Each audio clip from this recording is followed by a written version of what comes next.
Je vous remercie, Monsieur le Président. Monsieur le Président, Madame, Messieurs les ministres, très chers collègues. Madame le ministre, 3 choses que je voulais dire à propos de cette convention. La première, c'est que nous voterons l'autorisation de la ratifier. Nous le ferons parce que nous en connaissons l'importance, le sens et la portée. Moi qui vous parle, j'étais avocat et j'étais plaidé au Maroc. Et en plaidant au Maroc, j'ai été visiter la prison marocaine de Okacha à Casablanca. Je sais, c'est une prison moderne, modèle, mais quand on est à l'étranger et qu'on est en prison, on est doublement en souffrance. Donc, la convention, nous la voterons. Deuxième chose que je voulais dire, que beaucoup de mes collègues ici ont relayé. Pourquoi avons-nous attendu maintenant pour la ratification? Ou alors, pourquoi nous n'avons pas ratifié avant? Il faut distinguer entre les relations internationales fondées sur le droit et les conventions internationales et la diplomatie. Parfois, c'est les relations internationales qui nous amènent à signer les conventions. Et c'est la diplomatie qui nous indique d'aller ratifier ou de ne pas ratifier. Est-ce que c'était notre intérêt à l'époque de ratifier cette convention? Est-ce qu'ici, on s'est posé cette question? Moi, j'ai visité les prisons marocaines. Je sais combien de Sénégalais il y avait à l'époque. Pas autant qu'il y a maintenant. Est-ce que c'est le Maroc qui avait beaucoup plus intérêt que nous? Mais c'est ça, ces questions-là fondamentales que la diplomatie règle, qui ne sont pas dans les textes. Maintenant, la troisième chose, et je termine.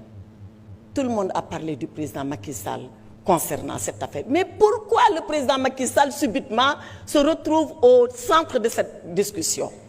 Parce que il y a ici au Sénégal de soi-disant juristes qui sont d'ailleurs comme le médecin Diafoirus dans Le Malade imaginaire, qui ne connaissent rien au droit, qui sont au droit ce que ce médecin est à la médecine, qui ont dit oui, la loi concerne le président Macky Sall. Et tout le monde s'est mis à parler, à épiloguer, et il a fallu que Madame la Présidente de la Commission, que je salue au passage, Madame Fatou Diop Cissé, qu'elle sorte un communiqué pour dire le président Macky Sall n'est en rien concerné.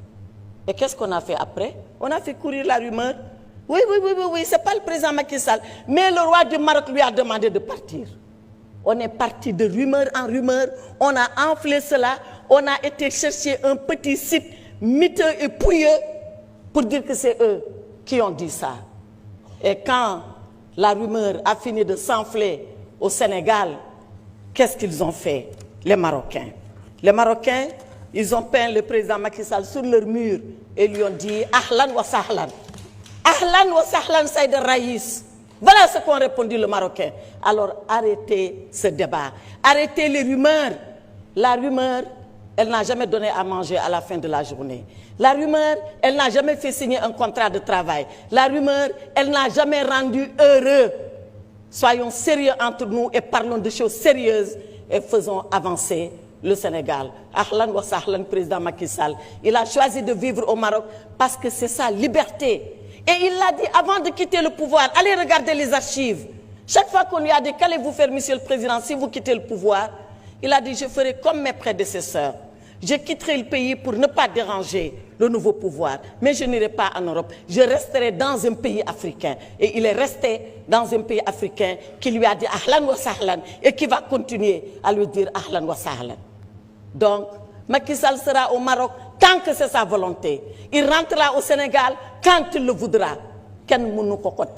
Arrêtez les rumeurs. Je vous remercie, Monsieur le Président. Merci, Président. Mangi nuyu Madame le Ministre ak collaborateur chers collègues mangi di nuyu.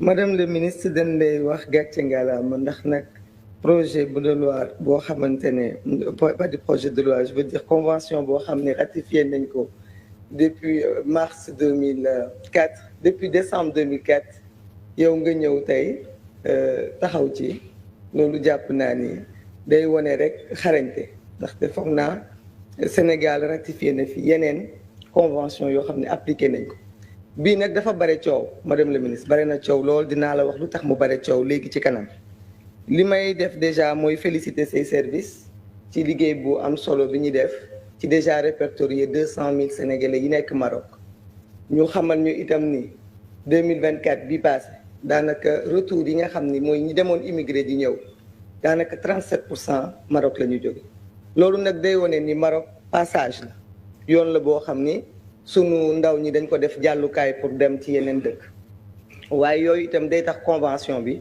ñu ñaan leen bu lii weesoo ngeen yokk ci parce que d'habitude ñi nga xam ni ñoom ñoo nekk sénégalais dem ci consulat yi ñu répertorier leen ñooñu la ñu mën a considérer comme ay ayant droit mais nañu xam ni sénégalais yu bare bu ñuy génn bu ñu bëggee jàll du ñu ne Sénégal lañ jóge ndax xam nga Sénégal dëkku jàmm la ñu ci bare dañu naan dëkk yi nga xam ne dëkk dafa am guerre foofu la ñuy déclaré wu ni foofu la ñu dëkk mooy tax sax léeg-léeg ñu réer ci àll bi parce que chiffre bi ñu wax fii ne 299 sénégalais ñoom ñoo nekk détenus en Maroc man je considère que war na ëpp loolu ci 200 000 sénégalais 299 képp pour man ëpp na ko li koy waral nag mooy ñun ñooy faral di def loolu sénégalais bu ñuy tukki dañuy jël yeneen kayit pour mën a jàll wala ñu bañ leen rapatrier loolu mooy waral ñuy def loolu donc il faudra ñu jéem a xool ban concept la ñu mën a teg pour mën a encourager sénégalais yi ñu dem immatriculer wu ci consulat yi ñu xam ni ak lu mënti am consulat bi moom seen protection la parce que lii rek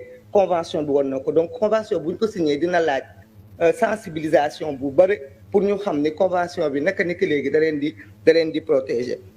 wax ngeen itam ni ci 299 yooyu 38 ñoo ci bëgg a dellu si foog naa loolu tamit day wax li sama collègue bi wax léegi suñu problème mu prison yi xëy na moo tax ba ñu bare ci ñoom bëgg ñu ñëwaat kon dina laaj tamit suñu prison yi ñu ñoñal ko bu baax ndax tamit ñu mën a ñoom ñu fa nekk ñu nangoo ñibbi Sénégal parce que am na si ñoo xam dañ naan condition yañ fa nekkee moo gën condition yi nekk fii li ma bëggoon tamit wax mooy dëgg la convention bi dara jotewu ko ak ku ñu atteegul mais nag li tax convention bi bare bruit mooy Maroc dafa bokkoon ci dëkk yoo xam ni amuñu woon convention bi ba xëy na ay daw làqu demoon làqu foofu di làqatu ji sénégalais yi tey nag sénégalais yi gis nañ ni convention bi ñu ko waxee ba léegi madame la ministre am na ñoo xam ne tere nga leen nelaw ndax am na ñu commencé takk seen bagage jóge Maroc dem feneen ndax Maroc moom kenn mënatu faa làqooti ndax sénégalais yi fa nekk gëm nañu nañ ñëw ci ñoom rax ci ñoom làqu ci ñoom te ñu soxla leen fii ci Sénégal ñu àtte leen ñooñu dañoo bëgg ñu seppi leen ci biir Maroc ñun nag bëgg nañu